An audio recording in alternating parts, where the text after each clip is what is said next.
Hi everyone, it's Paul. Hope you're okay, and welcome to the video for day 2 of the Aintree Festival 2025. Day 1 is in the books. A lot of what we picked went well. Obviously, the highlights, well, the story of the day is Constitution Hill sadly falling again. If I'm being totally honest, I'm not happy. Usually I'm a big fan of his. Nico de Boinville got it badly wrong on him. He travelled well, jumped well, got stuck on the inside, and the way when you got a horse that's got potential mistake in him, you don't get himself get him trapped, and then two, try and come between horses, basically. But that's in the book, and we move on to day 2. Day 2 starts with the 145, which is the Mildmay Novices Chase over 3 mile, grade 1. Excuse me. And the pick here is Caldwell Potter for Paul Nicholls and Harry Cobden. He won it was called the Golden Miller, but it changes its name every year at Cheltenham, with seriously one of the finest rounds of jumping I've ever seen at the festival. Did it from the front, which has been kind of a key point for things today. Jumped like an absolute stag. I know that was 2.5 mile. This is 3 mile and a bit, but this is a lot flatter track than Cheltenham.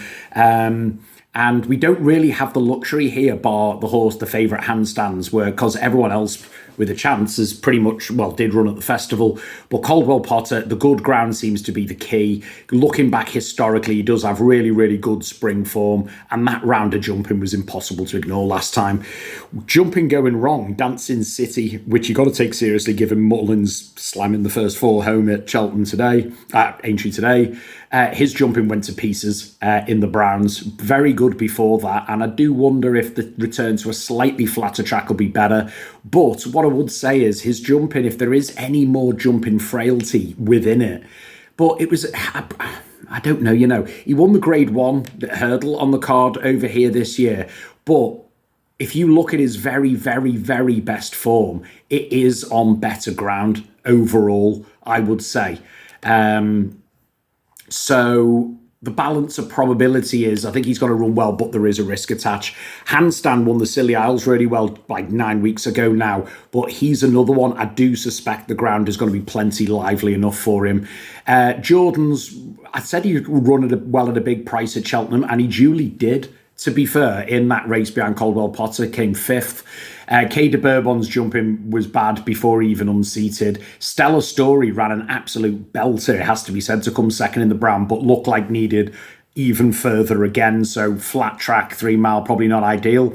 Well, the Changing Man ran really well. I obviously tipped him off, came second in the Ultima. This is a big step up in class, though what I would say is he's remarkably consistent, good jumper, so he could run really well for your money.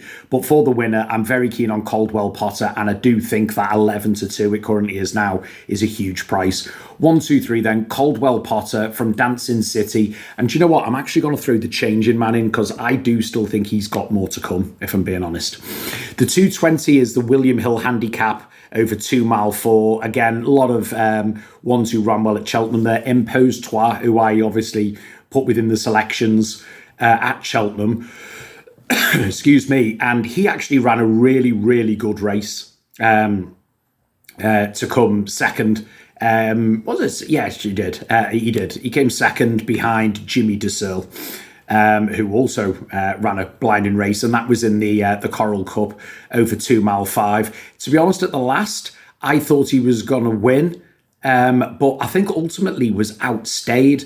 Before that, he had obviously not run since Newbury before Christmas, and ran through the line really well there. I do think this return to a slightly less stamina-laden trip could end up being exactly what he needs, because he's got a bit of stamina, but not loads, but big weight off 12 stone. Brentford Hope is a massive price, I think, at 40-1. Got some place form in the, came 4th 7 weeks ago, behind Constitution Hill in the International. Big step up in class. But if you look at his form, including on the flat, there's some classy parts there. I'm not saying he's going to win. 40-1 looks a much too big a price for me. Be Aware was, for Harry and Dan Skelton, was all the rage. It has to be said, all the rage at Cheltenham. There was so much money around the whole week for this horse. And ultimately went off at 3-1 for the Coral, but was beaten in the end by 8 lengths. Weakened on the running, which again suggests this slightly flatter track. might be more to this one's liking. While Helen Vine, Alan King, Tom Bellamy, remarkably consistent horse again, 10 stone 10. This is definitely his trip, but the fact is he finds winning hard to come by. Now, for the selection, my number one, I am sticking with Copec de Me for Willie Mullins and Mark Walsh. Obviously, everyone who follows me on WhatsApp service knows I was saying we've got to get on this anti-post for the Martin Pipe, which we all did at very, very big prices. Got smashed in on the day to 5-2, ran no sort of race. Nothing came back afterwards. I don't know if it was just the change of scenery, first run in the UK. I don't know if it is because it was an amateur rider, not much experience. Maybe for a fresh horse who's never run here, it was too much. I don't know, but his work all winter, I know, I've been told, has been absolutely top quality. His form in France stacks up, and his work since Cheltenham has been great. He's in here off 11 stone 5, so he's getting it upwards of like £8 and £9 off a lot of these other horses towards the top of the handicap, and he's 7-1 today. I'm going to give him another chance over this one, and that is the selection. 1, 2, 3 then for the handicap hurdle. Copec de Me from Impose-Toi and Be Aware I'm going to put in there as well. The 255 is the top novices hurdle. It's a grade 1 over 2 mile, and it's like a bit of a supreme novice reunion because obviously the likes of Carabao, Romeo Coolio and Salvatore Monday, all who run in the Supreme, are running again. Romeo Coolio I tipped up in the Supreme, ran a great race in third, travelled well enough, just seemed to get outpaced coming down the hill and then stayed on again. My concern is not only the current form of the Gordon Elliott yard, which is a massive concern. It's pointless saying it's not. He can obviously fire a winner in, but he's had one win in the last 2 weeks with a strike rate of less than 3%. So that will be a huge concern. I think this horse, because he is a big horse, needs further. And I think he needs fences in time. He's also had a very hard season. This will be his 6th or 7th run, I think it is, this season. So that will be a concern I've got, especially when he's currently around 11-10. Salvatore Monday run in the Supreme. And Mullins horses at the moment, you've got to take note of everything they're doing, given how good they all ran, most ran today. He wasn't unfancied in the Supreme Novice, but ultimately was beaten a very, very long way. Again, he got outpaced and stayed on. Makes me think further's needed. So for the winner, I'm actually going for Tripoli Flyer for Fergal O'Brien, Jonathan Berg taking a ride, purely because those had hard races in the Supreme Novice. He intentionally missed. He had declarations, but he intentionally missed. He intentionally missed Cheltenham to come here. Now, what I would say on this one is his trainer is in absolutely fine form with 10 wins in 14 places from his last 35 runners. So the yard is absolutely flying. Really, really taken when won the Dovecote at Kempton last time out. Showed a clear liking for a flat track. He's won well at Musselburgh a couple of times before that. He does have a tendency to make a bit of a mistake, which would obviously have to be a worry. But he's run at Aintree before. In fact, this meeting last year in the bumper, not the Mers one, the normal bumper, the grade 2, and only got beaten a length. And I just think this horse, fresh on the ground that he needs, is a bit of value. Royal Infantry is overpriced, I would say, for Harry and Dan Skelton. Very good bumper horse. I actually fancied him to run well in the champion bumper last year, and he did, came 8th, not beaten far. Won his first 2 hurdle starts before blotting the copybook latest.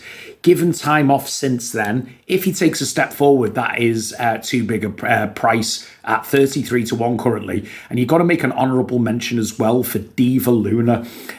Was a grade 2 bumper winner here. She won the Mers bumper last year, which was good. And other than that, has never finished out the first 3 over hurdles since. Run at the what's it called now?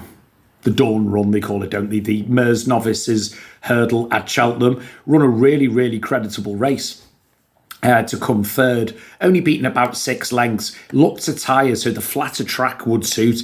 I think 14-1. She could outrun those odds. But there's some classy types in here, and I'm just going for Tripoli Flyer. 1, 2, 3, then 3. Tripoli Flyer. from Romeo Coolio, and I'm actually going to put Diva Luna in there. I think she's overpriced. The 3:30 is the big race, and disappointingly, there's only 4 runners in it, and that race is the Melling Chase. It's a grade 1 over 2.5 mile. Obviously, I'm very, very keen. I'm one of his biggest supporters, as you know, of John Bon. Disappointed and gutted for the horse that he lost in the Champion Chase. But the run he did to come second in the circumstances was mind-blowingly good, it has to be said. There was an issue at the start. It came out afterwards. They got the nose, the tape caught on his nose. Even the jockey and the trainer said, very, very buzzy, made a big mistake down the back straight. To be fair, Nico de Boinville did really well to sit, had to come wide, then he switched in and ran home really, really well, it has to be said. And he won this race last year. And I just think he's the class horse. El Fabiolo has been in the wilderness for a long, long time. Before the last time out, his form figures had been pulled up, second and fell. He did make a much better fist of things at Navan last time to come second, albeit he was beaten at 1-3. Has a victory over John Bon at the festival in the Arkle a few years back, 3 years ago it would have been now. But John Bon seems to have gone forward, while Al Fabiolo, still an incredibly classy horse, has kind of plateaued, I would say. John Bon also beat him fair and square in the Celebration Chase last year, and he does have a real liking for Aintree, does John Bon. Protectorat is obviously wonderful horse. Course and distance winner, obviously. He's another one who's won this before. But got to be said, he did get beat a very, very long way in the Ryanair behind Factor File. He was beaten a good 20 lengths. He was also beaten by John Bon in this last year when he came third. And John Bon has got much better form in the book since then, it has to be said. So he could run well, but he's getting no younger at 10. And the balance of form is against him. Matata is in here, who's a consistent horse, but on all known form still has at least a stone and a half to find. Hard to make a case for. 1, 2, 3 then for the Melon Chase, John Bon from El Fabiolo and Protectorat. Which brings us on to the 405. And the 405 is the Topham Handicap Chase over 2 mile, 5.5 furlongs. And this is obviously over the Grand National fences. The co-favourites are actually, it's going to cause confusion this, both trained by Willie Mullins and both run in the double green colours of the Isaac Minear partnership. It looks like Paul Townend has picked Blue Lord, who has seemed to have got career back on form latest. Not getting any older at 10, but over the national fences, I find age is only a number, to be honest with you. If you take to the fences, you take to the fences. Do you know what I mean? Don't get me wrong, he is still nowhere near. He's nowhere remotely close to the level he was in his younger days, it has to be said. But the third in the Ascot Chase behind Pic Dory was a step in the right direction. For all, he was beaten 13 lengths. The balance of form in the last season as well is still below that. While James de Burley, JJ Slevin, who is the retained rider for those colours, has had no sort of form really this year, but did come second in this race last year. And they actually commented, if you actually read the comments on this race here, they actually said that the horse really, really enjoyed these fences, which is, it's a big tick in the right box. As a result of his form not being as great since, in terms of weights, he's only a pound higher than coming second in this last year, and I would suggest they probably built a season around this one. Late Night Passes in here, and God bless him, 12 years old, and still going strong. And I tell you what, he's still showing there's still life in him as well. Not just the fact that he's enjoyed his racing, he's running well. Came second behind Stumptown in the cross country. Then earlier in the season, ran in the Grand Sefton over these fences. And okay, he didn't run a great race. He was 10th, but it was his first run of the season. Completed the Grand National as well. Beaten a long way, 36 lengths by I Am Maximus last year, which, again, you know what, you've got to give him credit for that. And then a couple of years ago, in this race as well, he came fourth. So he's shown a real liking for these fences. And sorry, I've just looked at my notes now. The year before that, he won the Fox Hunter. And he's been placed in a fox hunter. He loves these races, he loves these courses, and he has great spring form. I think 20-1 on him is a very, very big price. And as you know, like you saw today in the fox hunter, if there's going to be a bit of a turn up, this is the race. And I'm going for a turn up. I am going for a turn up with a horse that's currently 66-1. And it was a horse I said would run. People know I know people to do with the yard, etc. And I said this horse would outrun his odds at Cheltenham, probably without winning, he did. And that horse is Ascaria 10 for Martin Keithley. James Best taking the ride. The cross country, he was a huge price. I think he ended up going off at around 33-1. I was on at much bigger prices. He was going swimmingly until Vanillier tried to run out and carried him out. From what I'm hearing, the jockey said they lost about 7 or 8 lengths at the time. But not just 7 or 8 lengths, they also lost momentum, and he had to be pushed because he's a prominent racer to get back up there. Despite all of that, he still led coming to the second to last, and then the petrol gauge died. Ultimately ran really well to come 7th. I can't remember if it was 7th or 8th. It was a photograph finish, beaten 24 lengths. The vibe is he wouldn't have won, but he would have been probably 10 lengths closer, which would have put him in a place to be in the top 4. The advantage of that is that we get a bigger price today, because if he came in the top 4, he would be a much, much shorter price here. Ran in the Grand National in 2022 and actually came 9th. Okay, that was 3 years ago when he was a much younger horse, but showed a real liking for the fences, and his 2 good runs that he's had around the cross-country course show that the quirky course is a bit different, is exactly what he needs. They'll ride him prominently. The ground is exactly what he needs, and he has bags of stamina. I think he is going to run a very, very big race at 66-1, and see if I'm right. I think he's going to go off a lot shorter than that. I think you're going to find there's money for him. Read into that what you will. 1, 2, 3 then for the Topham Chase. Ascaria 10 from James de Burley. And do you know what? I'm also going to put Late Night Pass in there as well, because there's still life in him after all this time. Still life in the old boy. And fingers crossed he runs well. Which brings us on to the 440, which is the Sefton Novices. It's a grade 1 hurdle over 3 mile. Again, a lot of different horses have run and done, I suppose you'd say, have done pretty well at Cheltenham, to be honest with you. Some have done exceptionally well. Some run, decent races. And why not? One horse that it is interesting, run around the Cheltenham time, but not at Cheltenham, but still won, was Familiar Dreams.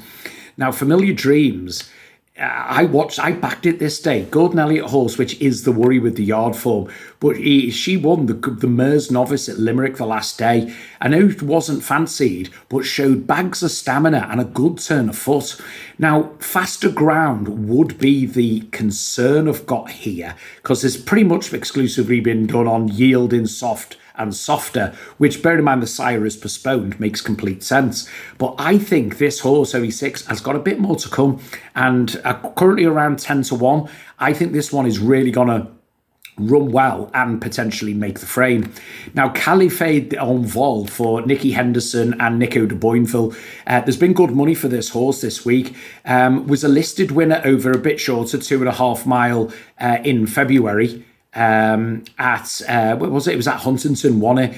Got up late on, but the fact is, all the best work was at the finish. Now, all the best works at the finish suggests this 3 mile is ideal.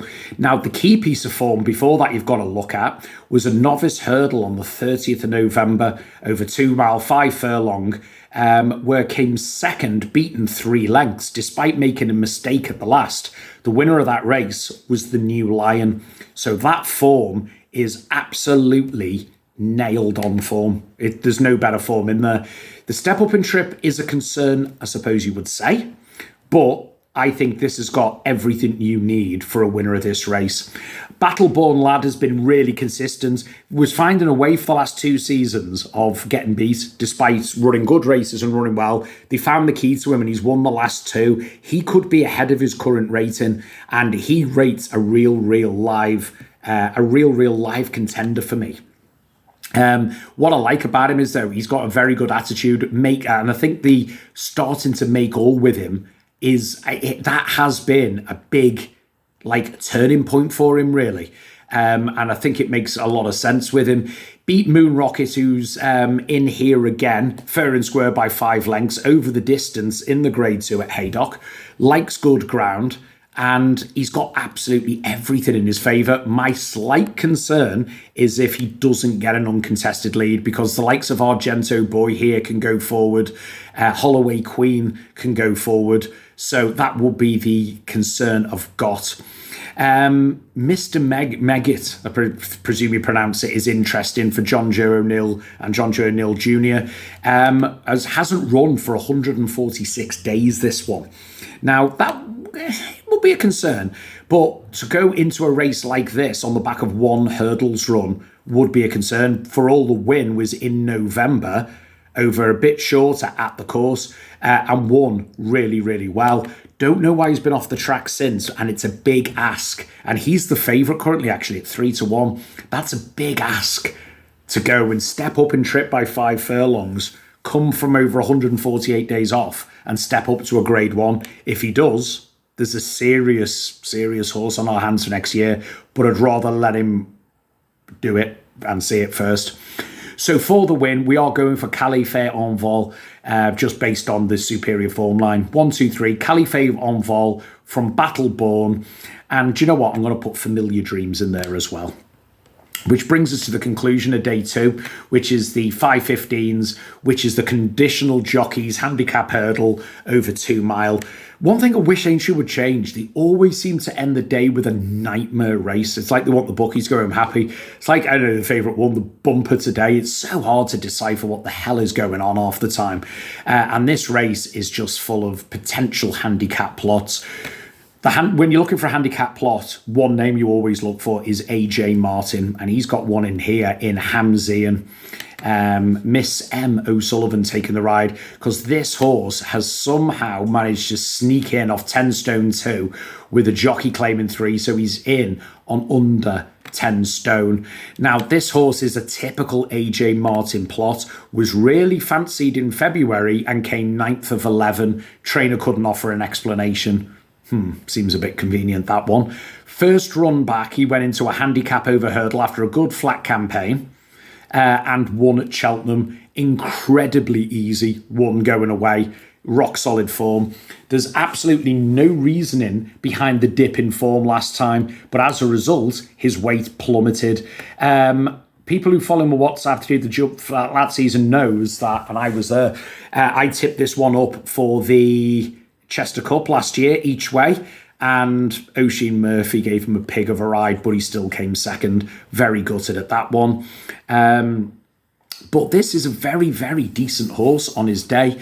The question we've got to ask ourselves is this a handicap plot? And there's been money for him today. I suspect it is. And that weight is absolutely featherweight. Jack Hyde is really interesting for Fergal O'Brien and Jack Hogan. Is it Jack Hogan taking the ride on this? Let me just check. I want to make sure I'm giving you the right thing. Yeah, he is.